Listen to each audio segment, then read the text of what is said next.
गौतम बुद्ध एक स्थान पर बैठकर साधना में लीन थे और कुछ देर के बाद उन्होंने अपनी आंखें खोली तो उन्होंने अपने शिष्यों को अपने सामने पाया।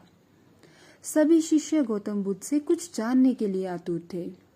तभी एक शिष्य ने आगे बढ़कर कहा, हम जानना चाहते हैं कि उपदेशों का वास्तविक मूल्य क्या होता है। शिष्यों को संबोधित करते हुए गौतम बुद्ध बोले कि यह आवश्यक नहीं कि कोई भी साधु संत पूर्ण व्याख्या करके ही उपदेश दे, बल्कि वह किसी भी कार्य अथवा इशारे द्वारा भी उपदेश का महत्व समझा सकते हैं।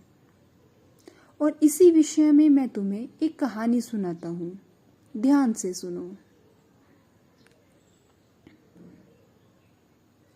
एक नगर में एक शेठ रहता था।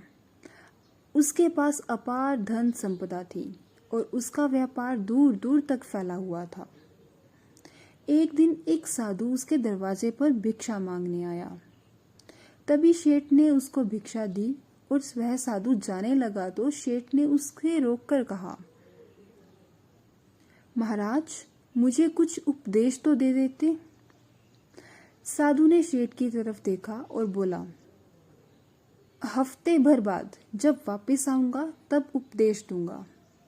अपने वादे के अनुसार साधु फिर आया और शेठ उसकी ही राह देख रहा था।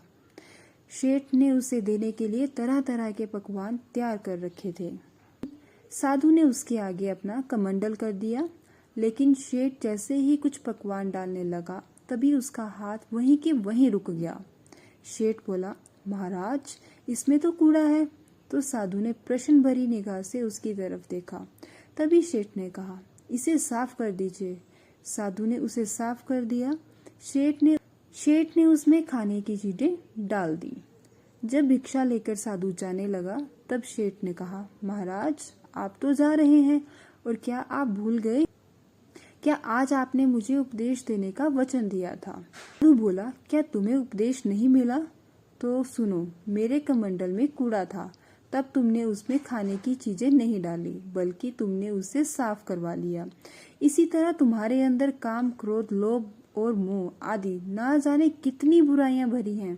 पहले इन्हें साफ करो, तब तुम कुछ पा सकोगे। शेठ को साधु के उपदेश का महत्व समझ आया और उसने उसे अपने जीवन में ढालने का निर्णय लिया। गौतम बुद्ध की इस कहानी से हमें सीख मिलती है कि हम सब के अंदर कुछ ना कुछ बुराइयां या कमियां होती हैं। हमें उनके बारे में पता कर और उन्हें दूर कर आगे बढ़ना चाहिए।